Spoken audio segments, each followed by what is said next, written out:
poke holes in your walls. Don't mess with the cords. Leave it to the professionals. Call Mr. TV Mount for TV installation starting at $99. Good morning, America. The new warning. A historic deadly winter storm causing chaos across the country. Snow, rain, and ice blasting 24 states. The nor'easter sparking hundreds of crashes, shutting down major bridges and roads. Frustrated drivers pushing cars, walking home instead. Trees snapping.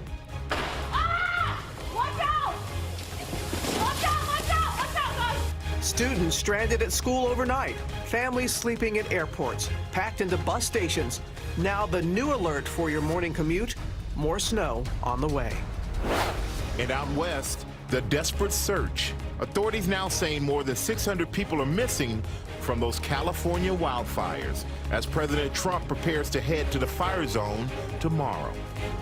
Breaking overnight, the revelation that WikiLeaks founder Julian Assange has been charged, the secret filing, the accidental discovery, and what it could mean for the Russia investigation. Cruise ship murder. The new clues this morning about the American woman going overboard. What we're learning about the FBI's investigation. GoFundMe fraud. The shocking plot, how prosecutors say this couple and a homeless man pulled off a get-rich-quick scheme, raising more than $400,000 for themselves. How a Facebook post may have helped crack the case. And is Christmas coming early? Gas prices plunging as millions of Americans get ready to hit the road for Thanksgiving. How low will they go? Live in Times Square, this is GMA with Robin Roberts, George Stephanopoulos, and Michael Strahan. Good morning, America. It is not a great morning for commuters here in the Northeast, but it's a good one for my daughter, Harper, her first official snow day of the year in November. Already, oh goodness. We're going to begin with that brutal nor'easter that's bringing an early blast of winter to the East Coast, causing absolute chaos. This is a live look at Albany, New York. Snow coming down, continuing right now. Oh yeah, the storm shutting down bridges and major roads during rush hour, like the George Washington Bridge between New York and New Jersey. It was at a standstill for hours, some getting out of their cars and walking instead. The snow and ice causing hundreds of accidents, thousands of flights canceled or delayed, and now more snow is on the way for millions. Rob starts us off. He's there in Albany tracking the storm for us. Good morning, Rob. Hey, good morning, Robin. Actually, snow now coming off the roofs of some of the buildings here in the capital region. Even as we speak, we knew this was coming. We knew it would snow hard, but coming in November, we figured, the ground is warm enough to where it wouldn't stick. Well, it certainly did. These untreated roads were no match for the fury of this storm as it came in. Just to give you some historical context, D.C. had 1.4 inches. That's the biggest November snow since 1989. Philly, 3.6. That's the biggest since 1967. New York City, 6 inches, the biggest since the 1800s. And clearly, it's not over yet. This morning, millions of people across the Northeast readying for another treacherous commute as a deadly winter storm wreaks havoc on nearly half the country. Parts of the East getting over a foot of snow. I don't know if anybody was quite prepared. It's not even Thanksgiving. This mid-November bout with winter arriving during the peak of the evening rush hour, causing crashes and delays into the night. Jack Frost is welcome, but a little bit too soon for me. It's way too early, and it's messing up everybody's lives. Students at this New Jersey middle school forced to stay overnight at the school. In Maryland, state police responding to more than 300 crashes in just 6 hours. And in St. Louis, cars fishtailing out on the roads, even spinning out in the middle of traffic. Some drivers deciding it was safer to abandon their cars on the side of the road. Even I had to jump out and push a car once we got to Albany. Hundreds of thousands losing power across the storm zone as trees come crashing down.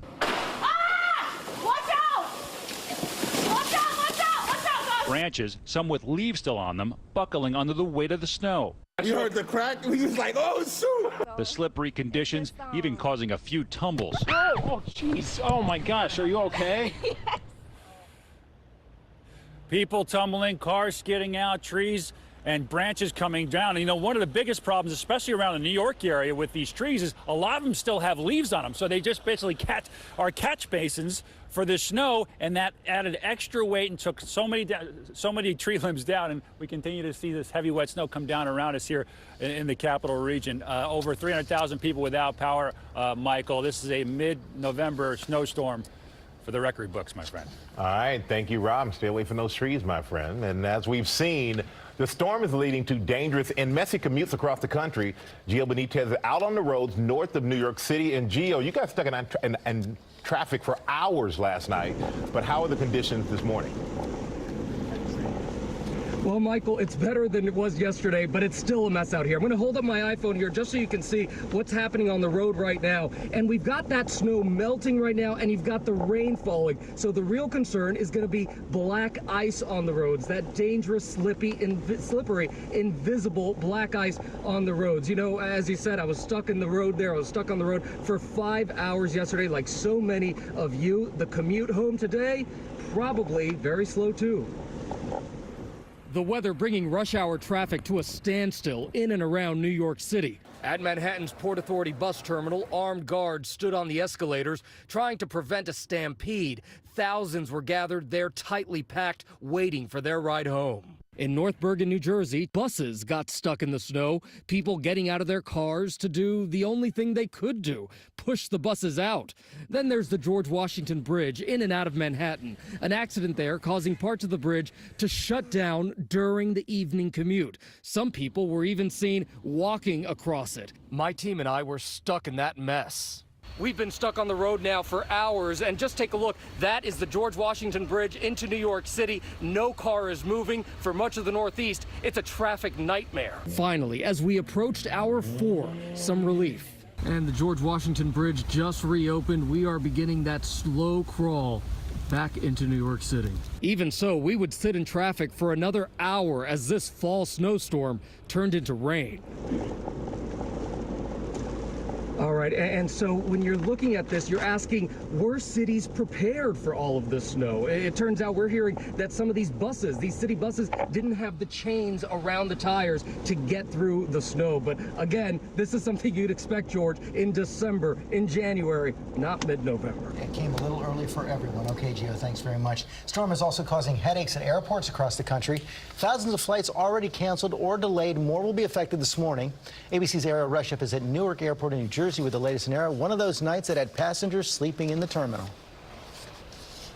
That's right, George. That snowstorm turned air travel into a nightmare for so many people who were forced to camp out at airports like this one. We've seen people still sleeping, sitting up, trying to get comfortable. Overnight, those images of people sleeping on cots, on chairs. We even talked to one woman who slept on the concrete floor. And we know that JFK and Newark Airport tweeted overnight, warning people about the treacherous road conditions getting in and out of the terminals. That caused a lot of the delays, 3-hour delays at JFK, but it got a whole lot worse at the height of the storm, up to 2,000 cancellations, 7,500 delays. And this morning, things are looking up, but there are still plenty of problems at the airport.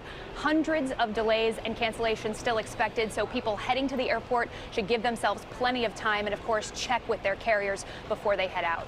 Robin? All right, Ariel, thank you so much. And didn't you say you had to walk to work last night? 28 blocks through the park. I haven't worked that hard in a long time. That's what you get. We're going to go back to Rob in Albany for the latest on the storm's track and timing. Good morning again, Rob. Good morning, Robin. Yeah, a lot of people are going to be working hard just to get to work this morning, not with just the snow, the sleet, and the rain, but with the wind. You probably saw that in aerial shot with the low just off of New York Harbor now. This isn't a full-on nor'easter as this plow truck goes behind me. Snow will end from west to east during the late morning hours. Windy and cold behind us, more in the way of lake effect snow, and then another little clipper system coming down the pipe for Saturday, and an additional 3 to 6 inches on top of what we've already had here as the snow continues to come down here in Albany. Michael? All right, thank you, Rob. And now out west to the latest on those California wildfires. A stunning new development this morning. Authorities say the number of people missing in the northern Camp Fire has skyrocketed now to more than 600. Families posting photos and details about their loved ones trying to find them. And the death toll from that fire alone, the worst in California history, has now climbed to 63. Some 500 rescue workers are on the ground there searching through the rubble in the town of Paradise. President Trump is set to visit the fire zone and meet with victims on Saturday. The president initially criticized California's forest management, blaming it for the severity of the fire. Okay, Michael, we're going to move on now to that bombshell revelation overnight that could have big implications for the Russia investigation. It was revealed that federal prosecutors accidentally disclosed that they have a secret indictment of WikiLeaks founder Julian Assange. Our Chief Justice Correspondent Pierre Thomas tracking the case. And Pierre, we know that Special Counsel Robert Mueller has been focused on WikiLeaks. That's right, George. The WikiLeaks founder, Julian Assange, appears to be facing new criminal charges. It looks like his name accidentally was included in a recently unsealed case. We don't know what the new potential charges are, but the implications are enormous because Special Counsel Bob Mueller has claimed that WikiLeaks worked with Russian hackers to publish emails stolen from the Democratic National Committee during the 2016 presidential campaign, George. And officials have been poised for the possible indictment and arrest of Assange any day. He's in that Ecuadorian embassy in London, which creates a very complicated situation. That's right. Assange, who became controversial for publishing some of the U.S. government's most sensitive secrets about electronic surveillance, fled to the Ecuadorian embassy after facing sexual assault allegations in Sweden. That case became closed, but Assange is still fearful that the U.S. will try to get him. He's been inside that embassy since 2012, George. If there are new charges against Assange, it raises the possibility he could be extradited. We believe Robert Mueller wants access to Assange and would love to get him back on U.S. soil. George? Pierre Thomas, thanks very much, Robert. And George, now to the election battle in Florida over the governor and Senate seats there. A new high-stakes recount getting underway this morning. A machine recount ended yesterday, leaving Republicans in the lead in the races for governor and senator. But the margin in the Senate race is so close that the ballots will now be counted one more time by hand. Governor Rick Scott holds the razor-thin lead in that race over Senator Bill Nelson. George? Yeah, about 12,000 votes. We also have breaking news out of North Korea right now, where a detained American claimed to be working for the CIA has been released. And the regime has also announced the creation of a secret new weapon that dramatically increases their military strength. Our Chief Global Affairs anchor, Martha Raddatz, has the latest. Good morning, Martha. Good morning, George. The announcement was made with fanfare overnight on North Korean state media, saying that Kim Jong-un had visited the test site of what they called an ultra-modern, highly significant tactical weapon, which they said protects their land and greatly strengthens the combat powers of their military. State media did not show the weapon, but U.S. officials say it was not a missile launch. It was a smaller weapon. But it still could raise tensions with Washington. It's been 5 months since that summit, and North Korea has not made verifiable steps to shut down its nuclear program. And a meeting between Secretary of State Pompeo and his counterpart last week was canceled by the North Koreans, who said there were scheduling problems, George. And Martha, what do we know about the release of this detained American? This was an American who the North Koreans say crossed into North Korea last month illegally through China. The North Koreans claim the American told them he did so at the direction of the CIA. But this morning they said they do plan to release him. So mixed messages from North Korea today, George. Yeah, trying to have it both ways. Martha Raddatz, thanks very much. Michael? All right, George, now to allegations of a real-life animal house on an Ivy League campus. Women claiming 3 professors at Dartmouth College sexually assaulted or harassed them. ABC's Lindsay Davis is here now with more on the lawsuit. Lindsay, they say the school knew about it for years. Good morning, Michael. They claim the college knew for more than a decade. The allegations are far-ranging, with claims that the women were leered at, groped, and sexted. The women also tell us that these professors hired female lab assistants based on their physical attractiveness and competed to have the hottest lab. This morning, the women behind that bombshell $70 million lawsuit filed against Dartmouth College are speaking out. It was certainly a boys' club environment, so it was a highly sexualized culture. The complaint alleges that for more than a decade, the Ivy League university ignored widespread sexual harassment by tenured professors Todd Heatherton, William Kelly, and Paul Whelan. It describes the men as forming a private predators club, with the women alleging that at times the professors groped students, conducted meetings at bars, and invited students to hot tub parties. And in March of 2015, the complaint states that William Kelly sexually assaulted Christina Rapuano. I don't even remember waking up the next morning. And it was after that point that Bill Kelly had told me that we had sex. The lawsuit claims this misconduct dates back to 2002.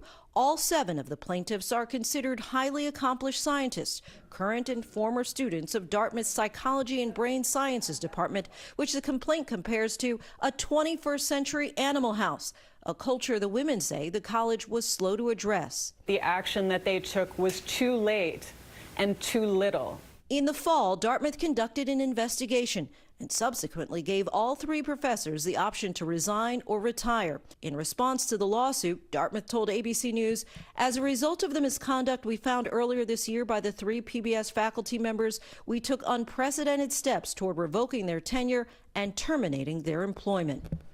Dartmouth went on to say that they strongly disagree with the characterizations of Dartmouth's actions and will respond with their own court filings. We reached out to all 3 professors. Only Heatherton responded. He denies playing any role in creating a toxic environment and says that he regrets any behavior that the women construed as being sexual. Wow. Serious case. Yeah. Very serious. No joke. All right. Thank you, Lindsay. Now to new details about that mysterious cruise ship death. An American woman on a trip with her husband going overboard. Now we're learning more about the FBI investigation. Victor Oquendo is in Miami with the latest on that. Good morning, Victor. Good morning, Robin. The FBI is working with police in Aruba on this one, but how and why this woman fell to her death is still a mystery. This morning, the FBI, along with authorities in Aruba, are working to determine how an American woman fell to her death on a Princess cruise. Aruba's public prosecutor telling ABC News they're looking at every angle, including possible homicide. They've conducted a forensic investigation and an autopsy, but have not revealed the results, only saying she died of unnatural causes. The 52-year-old woman was traveling with her husband. Officials tell us he is not a suspect at this time and is still on the island voluntarily. According to reports in Aruba, it was a gruesome scene. The woman plunged from the upper deck of the ship, falling 14 stories onto a lifeboat. Cruise ships typically do have security cameras. Now, were there cameras where this incident occurred? That remains to be seen. The 3,600 passenger ship was sailing between Curacao and Aruba at the time. Princess Cruises said, "We are deeply saddened by this incident and offer our sincere condolences to the family and those affected." This Caribbean cruise turned deadly is almost over. The Royal Princess ship is now headed back here to South Florida. Michael? All right, thank you, Victor. And now, something we can all be thankful for ahead of Thanksgiving. Your holiday road trip, it may cost you a little less. Gas prices are plunging. ABC's chief economics correspondent Rebecca Jarvis is at a gas station here in New York City with all the details. Good morning, Rebecca. Good morning, Michael. Yeah, that's right. 54 million Americans are expected to hit the roads over the Thanksgiving holiday, and the national average for a gallon of regular this morning is $2.65. That is 23 cents lower than prices were a month ago. In fact, in some states across the country, you can even find gas below $2 a gallon. Missouri, Oklahoma, Ohio, Louisiana, Texas, these are all places with gas stations where you can pay below $2 a gallon for that gas. And the best news, Michael, prices are forecast to continue dropping into the Thanksgiving holiday. So prices are going to continue to go down. Any idea how low, so we can decide how far we're going to drive? Well, you can see a few pennies lower into the next week, but here's the even better news. As we hit December, because of the fact that the world is awash in oil right now, you have a high supply and a lower demand for oil. Prices for oil have continued to fall, and that means the forecast for gasoline going into December continues to drop. So if you do have to get out of your car in this weather, you'll pay a little less for it, Michael. All right, there's some great news for the holiday. Thank you so much, Rebecca. Now we're going to go back to Rob in Albany. And Rob, we're not done with the cold weather. Another cold blast is coming. Hey, that's right. We got another cold blast this weekend, and this is what it's coming to. Over a foot of snow in Newburgh. Look at this picture. The guy lost the ruler as he tried to measure it. All right, time now for your weekend getaways, brought to you by CarMax. What does it take to work at CarMax? That's a great question. If you'd stop in a monsoon to help someone change a tire, save a whale that had beached itself, You're gonna be okay, big guy. Push! lend a hand in an old-timey barn raising. And if the middle school dance group was down to one member and you'd step in and lead them all the way to glory, Then CarMax is for you, because helping people is what our people are all about. Much better day today. It is going to be dry sunshine, but we've got to get on the other side here of the refreeze. So by 9 o'clock, I think we'll do okay on area roads. Up to 50 degrees today. It is going to be breezy, so it may feel a bit more chilled. Tomorrow, not much wind, and it's going to be a great day to be out at the Montgomery Thanksgiving Parade. Brian Vandergraff and our Julie Wright, up to 50 with more cloud cover coming our way on Sunday. So be sure to get outdoors this weekend, especially Saturday. Next week, looking dry. The latest on the mysterious death of Sean Diddy Combs' longtime ex-girlfriend, Kim Porter. She's the mother of his children. Was the flu to blame? After my DVT blood clot, I wondered, is another one